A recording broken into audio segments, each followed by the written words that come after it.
সুপ্রিয় দর্শক বন্ধুরা, আমি অ্যাডভোকেট ইঞ্জামামুল হক পরাগ বলছি।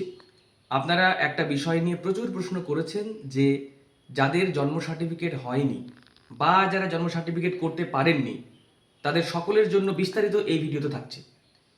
যাদের জন্ম সার্টিফিকেট হয়নি বা জন্ম সার্টিফিকেট কোনো কারণে করেননি, তারা যেটি করবেন সেটি হলো যে যারা ধরুন অনেক দিন আগে জন্মগ্রহণ করেছেন বা সেই সময় হয়তো তারা ব্যাপারটা সম্বন্ধে অতটা ওয়াকিবহল ছিলেন না, তারা যেটা করবেন, আপনারা অবশ্যই আপনাদের এলাকাতে খোঁজ নেবেন যে তখনকার দিনে কিন্তু দাইমার একটা কনসেপ্ট ছিল। দাইমাটা কি? যখন কোনো নারী তিনি যখন সন্তান প্রসব করতেন তখন কিন্তু সেই সময় দাইমার একটা কনসেপ্ট ছিল যে সেই সময় দাইমারা গিয়ে সেক্ষেত্রে সেই যে সমস্ত প্রক্রিয়াটা সম্পন্ন করতেন, অর্থাৎ একটা বাচ্চা ভূমিষ্ঠ সেভাবে হতো। তো সেই সময় থেকে একটা দাইমার একটা কনসেপ্ট প্রত্যেকটা পাড়াতে প্রত্যেকটা এলাকাতে দাইমার একটা কনসেপ্ট ছিল এবং প্রত্যেকটা জায়গাতেই দাইমা ছিলেন। তো আপনারা সেই দাইমা কে ছিলেন সেই সময় বা কে আছেন আপনাদের এলাকাতে, ওনাকে সংগ্রহ করবেন বা কোথায় রয়েছেন সেখানে যাবেন।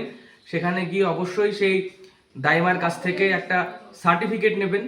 সেই সার্টিফিকেটটা নিয়ে সেখানে সাক্ষীর সই বা আপনি সেখানে জন্মগ্রহণ করেছেন সেই সমস্ত বিষয়গুলোকে নিয়ে তারপরে আপনার নিয়ারেস্ট বা আপনার নিজের মিউনিসিপ্যালিটি বা পঞ্চায়েতে গিয়ে বাকি পদ্ধতিটি সম্পন্ন করবেন।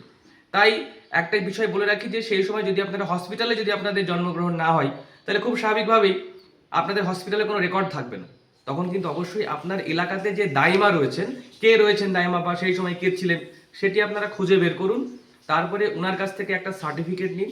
সেই সার্টিফিকেট নেবার পরে স্টেপ বাই স্টেপ যে পদ্ধতিগুলো করা দরকার সেটা পঞ্চায়েত, মিউনিসিপ্যালিটি, আপনাদের কাছের স্বাস্থ্যকেন্দ্র, সেই সমস্ত জায়গা থেকে আপনারা পদ্ধতিগতভাবে সেগুলো করুন এবং তারপরে আপনাদের সার্টিফিকেটটা অর্থাৎ আপনাদের জন্ম সার্টিফিকেটটা অবশ্যই আপনারা পেয়ে যাবেন। এই ভিডিওটি প্রচুর পরিমাণে শেয়ার করে দিন যাতে করে আপনার মতো যারা অসুবিধায় পড়ে রয়েছে তারা এই ভিডিওর দ্বারা উপকৃত হয়। সকলকে অসংখ্য ধন্যবাদ।